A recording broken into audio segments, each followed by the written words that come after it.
Salut, c'est Anouk et bienvenue dans la chambre froide.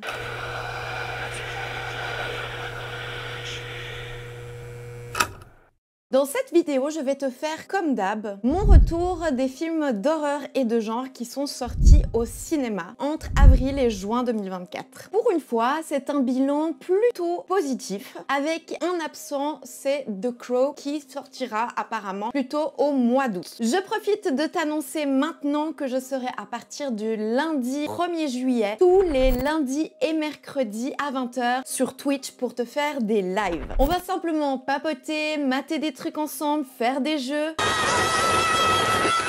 Toujours autour évidemment de l'horreur et du genre. Alors n'oublie surtout pas de me rejoindre dès maintenant sur la plateforme Twitch. Les liens sont évidemment en description.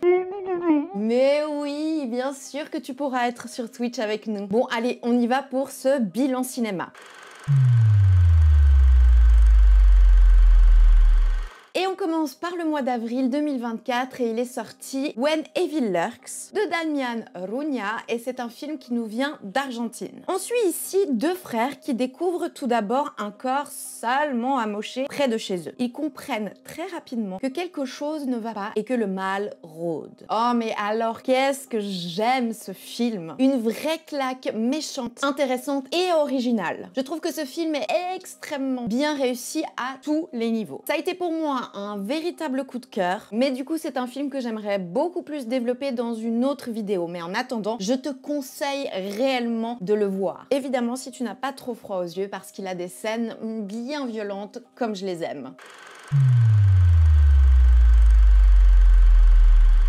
Et le deuxième film qui est sorti au mois d'avril, c'est Anis Men de Mark Jenkins et c'est un film qui nous vient du Royaume-Uni. Dans ce film, on suit une femme passionnée de vie sauvage qui s'installe sur une île inhabitée pour observer une fleur apparemment rare. Mais le rythme répétitif et sa solitude va lui peser énormément et faire place à des choses perturbantes. Alors, Anis Men est très particulier, je dirais même expérimental. C'est plutôt un film à ambiance que j'ai aimé, avec de magnifiques plans, de magnifiques couleurs et un excellent travail du son, qui à mon avis laisse place à la réflexion sur la santé mentale et la solitude. Mais ça reste un film très niche, qui je pense plaira uniquement aux gens qui aiment les films étranges, simple, lent, expérimental et malaisant. Personnellement, je l'ai bien aimé, donc si toi aussi tu es friand ou friande de ce genre de bizarrerie, vas-y fonce. Le prochain bilan que je veux te faire, c'est La Malédiction, les origines de Arkasha Stevenson, sorti aux États-Unis. Dans ce film, on suit une jeune femme qui vient des États-Unis et qui débarque à Rome pour se vouer à l'église. Mais elle sera confrontée à des choses terrifiantes et extrêmement malveillantes. Alors contre toute attente, je suis plutôt surprise en bien. Je t'explique. Je m'attendais à voir une fini, car je t'avoue, avant de l'avoir vu, j'en ai entendu que du mal. Du coup, j'y allais avec zéro attente. Et ouais, j'ai été surprise. Non, c'est évidemment pas le film de l'année, je n'irai pas jusque-là, mais j'ai trouvé qu'il était divertissant, avec une jolie photographie et avec 2-3 scènes que j'ai adorées, dont celle de l'accouchement ou celle de la voiture. Je pense que si tu l'as vu, tu vois desquelles je parle. Bien sûr qu'il a aussi des tas de défauts, dont des incohérences flagrantes, pas mal de clichés quand même vus et revus, et certains personnages sont vides et même parfois mal joués. Mais franchement, si tu veux passer un moment sympa devant un film pas prise de tête et divertissant, idéal pour un dimanche popcorn, franchement vas-y. Et on passe au mois de mai, et le premier film qui est sorti ce mois-ci, c'est Abigail, de Matt Bettinelli-Olpin et Tyler Gillett, et c'est un film qui nous vient des États-Unis. Bon, ici on est avec une danseuse étoile de 12 ans. La jeune fille se fait kidnapper pour une très grosse somme d'argent. Mais penses-tu cela va évidemment pas se passer comme prévu? Bon.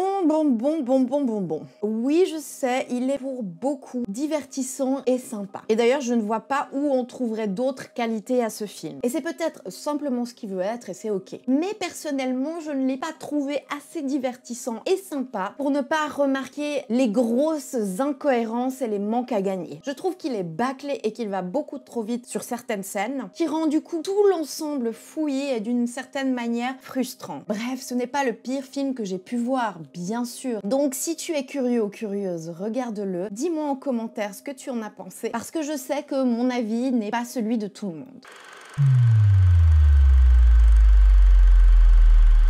Et le dernier film qui est sorti au mois de mai, c'est Les Cartes du Mal de Spencer Cohen et Anna Alberg, et c'est un film qui nous vient des États-Unis. Dans Les Cartes du Mal, on est avec un groupe de jeunes qui décident de se tirer les cartes, mais il y a des règles et il ne faut pas rigoler avec ça, du coup tu penses bien que ça va partir en vrille. Et ben j'ai envie de te dire, pas si mal, mais malheureusement ça tire en longueur. Et du coup, j'ai failli m'endormir. J'avais pas vraiment d'attente et du coup, j'ai été tout d'abord surprise en bien. Un teen horror movie avec des mécanismes plutôt classiques, mais qui reste ultra cool et divertissant. Mais malheureusement, au bout d'1 heure de film, je commençais à sec. Et après ça, du coup, j'en voyais plus le bout. C'est bête, j'ai trouvé qu'il avait des scènes intéressantes, flippantes et pas trop mal jouées. Donc bon, j'attends de voir vos avis en commentaire, mais je te conseille pas vraiment, sauf si les films ados te plaisent de ouf. Et on passe au mois de juin et j'ai vu uniquement un film et c'est Les Guetteurs de Ishana Shyamalan et c'est un film qui nous vient des États-Unis. Ici c'est avec Mina, une jeune femme qui se retrouve bloquée dans un abri au milieu de la forêt irlandaise avec des personnes qu'elle ne connaît pas et qui disent être traquées. Ah alors là, on parle. Personnellement, un film que j'ai beaucoup aimé, qui n'est évidemment pas parfait et d'ailleurs ses défauts sont assez criants. Mais en vrai, ils ne m'ont absolument pas gâché l'expérience du film, qui pour moi était très cool, haletant, mystérieux, avec une image très belle, des acteurs et des actrices super, un décor magnifique, bref, un moment que j'ai beaucoup apprécié et qui m'a beaucoup fait penser à un mélange entre l'incroyable et culte série Lost et le film Le Village. Donc pour moi, un premier film de Ishana Shyamalan réussi et évidemment que je te conseille. Voilà, c'est déjà tout pour la vidéo bilan ciné. J'espère que la vidéo t'a plu et qu'elle t'a donné envie de voir ces films, ou pas. Je te rappelle encore et encore, car vous êtes énormément à regarder les vidéos sans être abonné, donc de t'abonner à la chaîne si ce n'est pas déjà fait. Et évidemment aussi d'aller t'abonner à la chaîne Twitch qui est en description pour qu'on puisse faire des lives tous ensemble les lundis et mercredis à 20 h. Et des fois les samedis après-midi si vous êtes motivé. Bref, je me réjouis de ouf. Et bien sûr, tu connais mes réseaux sociaux pour avoir toutes les infos et ne rien louper. Mais surtout, n'oublie jamais de bien réfléchir avec qui tu pars en vacances. Ciao. Elle, c'est Maria Bella Jamison. Je l'appelle Mamie. Et lui, c'est mon papy.